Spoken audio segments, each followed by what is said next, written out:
I don't really have a lot to say, but I want to at least make this video, this Ventura Avenue video, to pay my respects to Malcolm-Jamal Warner and Ozzy Osbourne. As a lot of y'all already know, they both lost their lives this week. Malcolm-Jamal Warner passing away at the age of 54 on Monday during his vacation out in Costa Rica. You know, apparently he was in the water and the currents were out of control. He got swiped away by it and he wound up drowning, and also he lost his life. As y'all know, Malcolm-Jamal Warner, best known for playing Theo Huxtable on The Cosby Show back in the 80s and early 90s. He also had his own sitcom in the 90s with Eddie Griffin called Malcolm and Eddie. And as y'all know, he has appeared on a couple of made guest appearances on other shows from the 80s all the way up to now. So it's like, I did not know he was on the Magic School Bus. And, you know, I used to watch that a little bit when I was a child. You know, I can't really remember too much about the show. So like maybe like 2-3 characters. That's about it. But nonetheless, I did not know he appeared on that. Obviously, he made guest appearances on The Fresh Prince of Bel-Air and American Horror Story. He's wrapped up a couple of awards throughout his time. Some Young Artist Awards back in the 80s.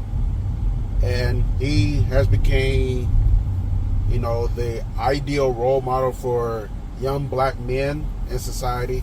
You know, playing a young black male on The Cosby Show, you know, who came from negative. You know, y'all go back to that first episode, you know, the 4Ds on The Cosby, you know, 4Ds on his report card, and how his character is able to turn it around as a series progressed.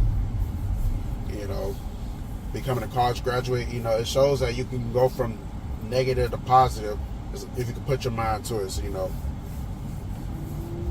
and because like he's actually one of like the very first young male artists who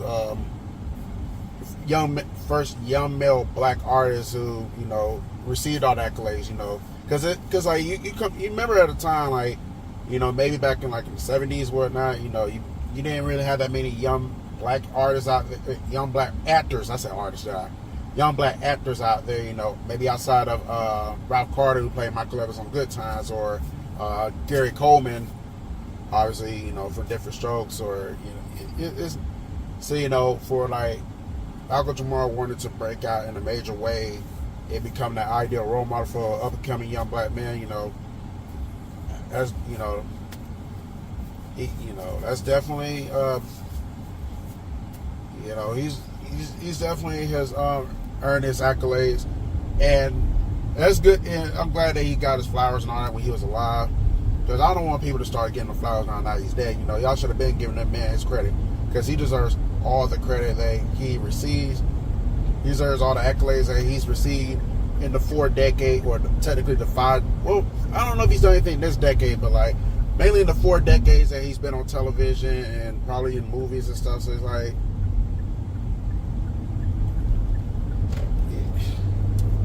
that's about that, you know. But yeah, rest in peace to him. Or they say rest in power to him, because I think a lot of them say rest in power. And I heard he was doing an interview recently before his death. And, you know, he was talking about like, if he died today, how he wanted to be remembered. And then next thing you know, that situation happened out of Costa Rica, and he's dead. And honestly, when I first heard about it, they said one of the Cosby Show kids had passed away. I didn't think it would be him.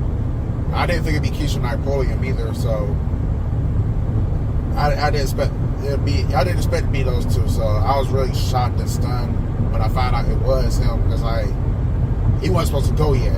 I'm not saying that anyone was supposed to go. I'm just saying like he wasn't supposed to go yet, not at 54. Because I feel like he had a lot more life to live.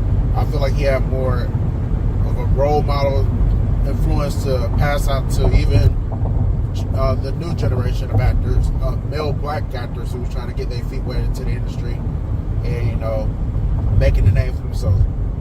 You know, it's unfortunate that you know, that situation happened. You know, my heart goes out to his family. I hope, and, you know, I know it's a grieving time for him. You know, I just want, if I could tell him anything, just keep your head up. You know, he's in God's hands now. Same goes for Ozzy Osbourne. My heart goes out to Sharon Osbourne and Kelly and Jack. and the rest of his family. As y'all know, Ozzy Osbourne. And the eerie thing about it was that yesterday I actually made a Ventura Avenue video about Malcolm-Jamal Warner. And then when I got home from work, I found out that Ozzy passed away. It was like, and I thought about it, saying, well, I'll just go ahead and lump these two into one. That way I'm not making all these videos about death and all that. So I just kill two birds with one stone. As y'all know, Ozzy Osbourne, definitely a character, that's for sure, Started off with Black Sabbath in the 70s, and he went solo in the 80s. And I think when he went solo, that's when his character, like Ozzy Osbourne, how a lot of people perceived him over time. That's when that character really became, that's when that really morphed out. He had a successful solo career, and he's been fortunate to have some great guitarists in his band. First it was Randy Rhoads. And speaking of Randy Rhoads, he's now going to be up there in heaven with Randy Rhoads, and they can perform Crazy Train from sun up to sundown.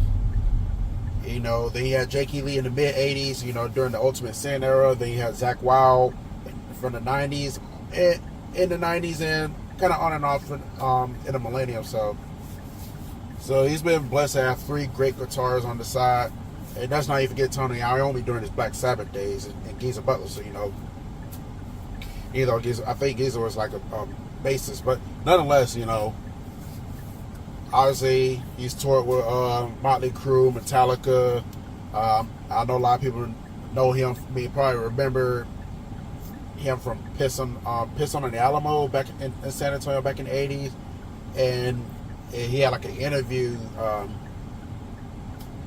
I think it was one record company he had an interview with. He bit off a bat. So that bit off a bat said, so that is Ozzy Osbourne for you. He's definitely one hell of a character. He had calmed down over time, like the last couple of years. He's not really as wild anymore. Then obviously, I know he's had some health problems the last couple of years. He had to stop touring,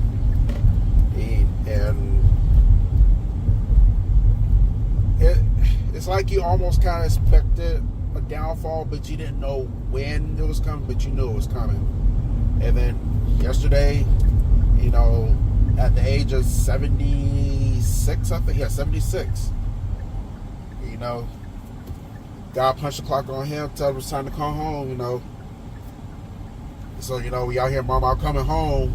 The rest of this week, it's definitely going to hit different now. It's definitely going to have that type of meaning. Yeah, Mama, he's coming home to heaven, God says it's time, and that was that. So,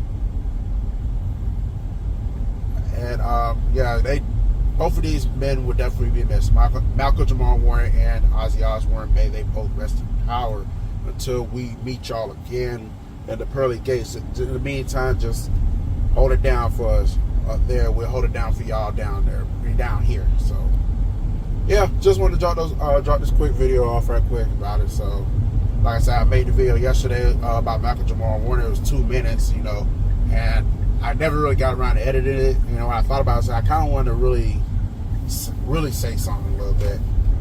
So, I didn't want to let the video go as is, And definitely Malcolm-Jamal Warner, definitely a hell of an actor. One of the best who ever did it. Ozzy Osbourne, one of the best who ever did it in the world of music, in the world of heavy metal. Definitely influenced a legion of metalheads who got into metal and formed their own bands and stuff, becoming lead singers. He had that type of influence on them. So they definitely got to keep their legacy going, and I believe we will indeed keep their legacy going.